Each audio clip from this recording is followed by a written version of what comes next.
Paul Thomas Anderson didn't become Paul Thomas Anderson overnight.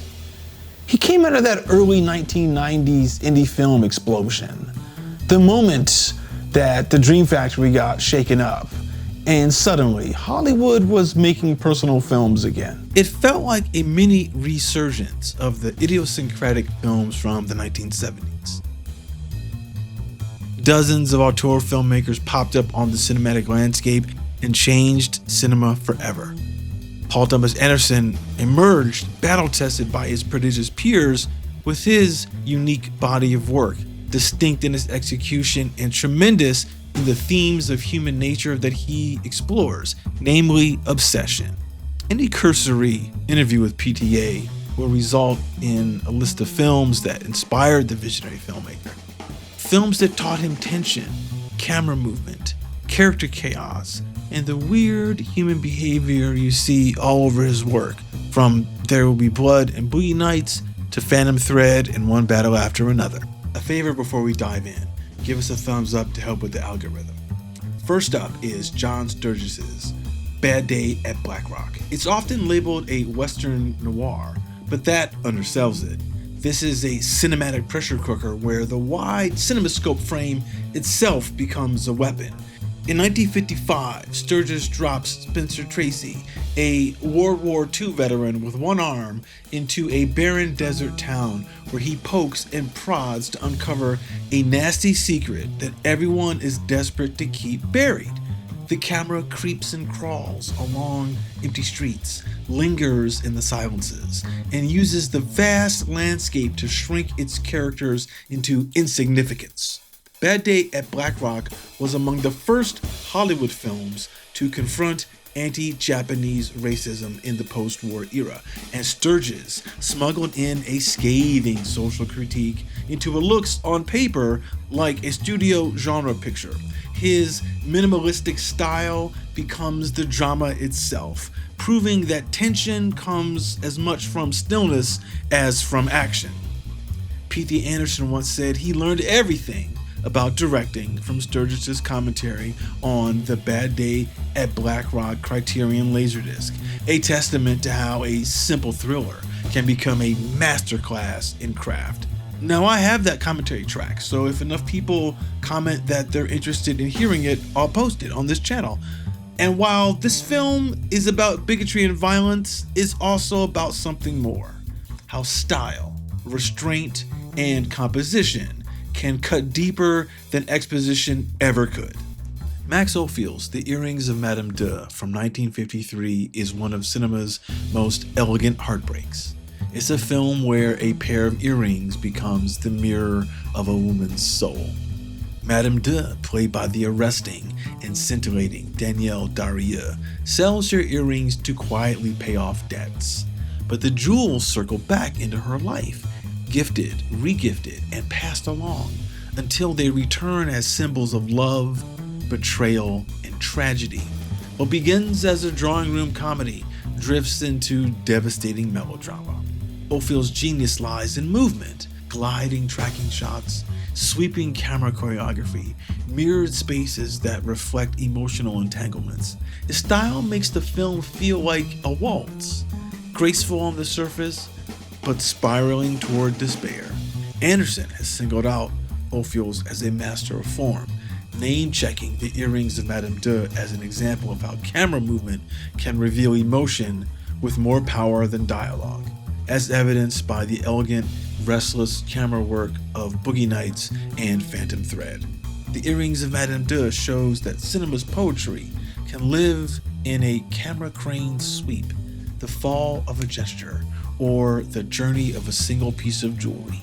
It's a love story told in pure motion.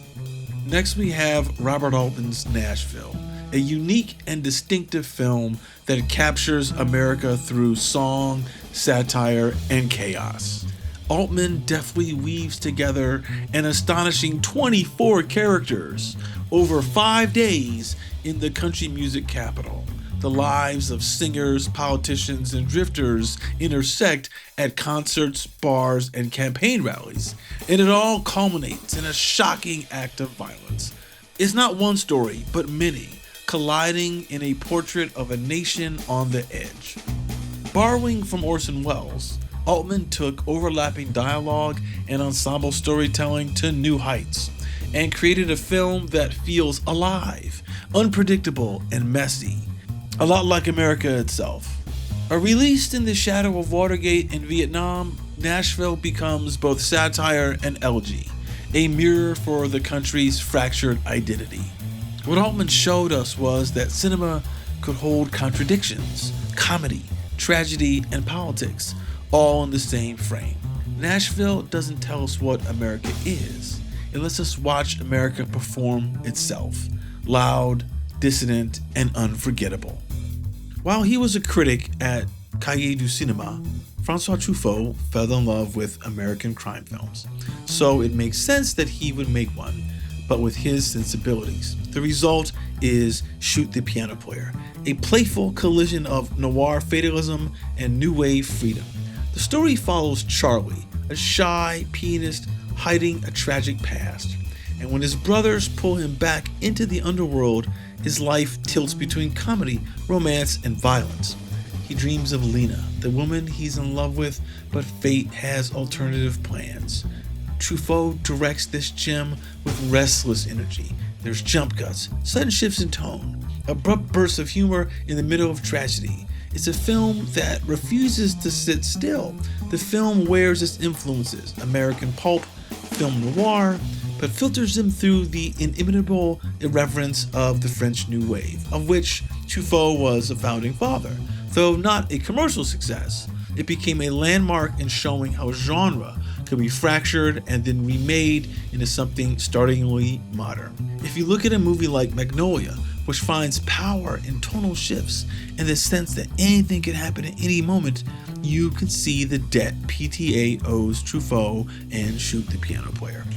Shoot the Piano Player is proof that cinema doesn't have to follow rules. It can stumble, laugh, break your heart, sometimes all in the same scene, and that's what makes it priceless.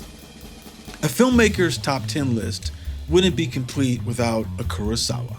In 1949, Sensei gave us Stray Dog, a post-war noir that begins with a simple mistake. A rookie cop loses his pistol and spirals into a moral odyssey. Toshiro Mifune plays Detective Murakami, who must hunt down the stolen weapon through a sweltering Tokyo summer. Each crime committed with his gun deepens his guilt, turning the investigation into a portrait of a man wrestling with his own responsibility. Kurosawa photographs Tokyo like a claustrophobic nightmare. Sweat-drenched close-ups, crowded black markets, a 7-minute montage of desperate faces.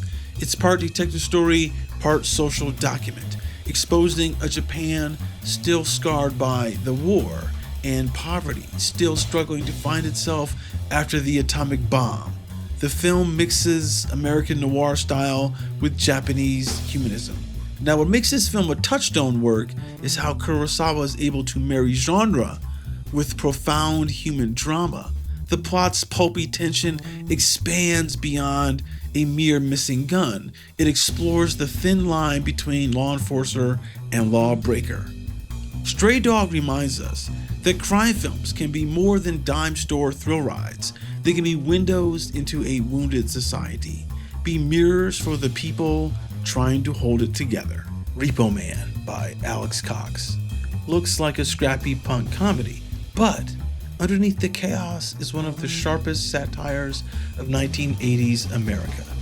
Emilio Estevez plays an odd character named Otto, who drifts from the punk scene into the bizarre world of car repossession. What starts off as a low-rent hustle turns into a hallucinatory journey through Los Angeles, one filled with glowing car trunks, secret agents, and conspiracies that feel both absurd and disturbingly real. Cox's vision combines documentary grit with surreal detachment. Store shelves are lined with generic food and beer, landscapes of freeways and wastelands, all underscored by a furious punk soundtrack. The result is a film that feels unstable, as if it could collapse or explode at any moment. a perfect love letter to the paranoia of the Reagan era. Repo Man didn't seize big numbers at the box office. Instead, it became a cult phenomenon. It proved that a low-budget film could be jagged, political, and unforgettable. A punk poem written in neon and asphalt. Rain Man by Barry Levinson is remembered as the film where Dustin Hoffman played an autistic savant. However, its real enduring power lies in how it reshaped American ideas of family and empathy. Tom Cruise plays Charlie Babbitt, a slick hustler who discovers his estranged brother Raymond after their father's death. A road trip ensues, one that is part inheritance battle, part emotional awakening, where Charlie's selfishness slowly gives way to connection.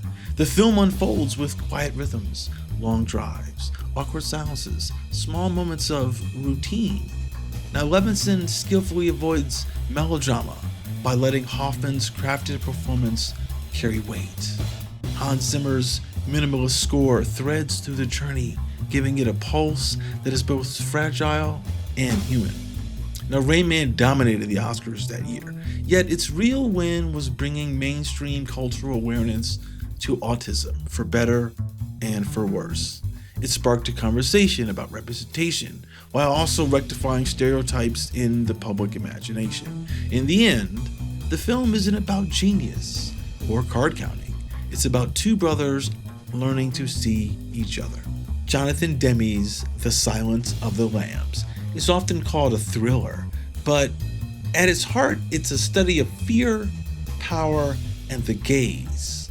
Clarice Starling, played by Jodie Foster, is an FBI trainee chasing a serial killer. But the real story is about a woman navigating a world where every glance, from colleagues, from suspects, from strangers, is charged with scrutiny and threat.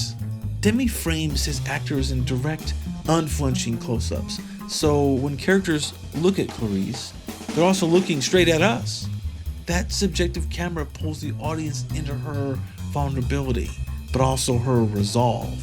The film's restrained pacing, its use of silence and space, builds a tension that is as psychological as it is procedural. The Silence of the Lambs won the 5 major Oscars, a rare feat, because it transcended genre.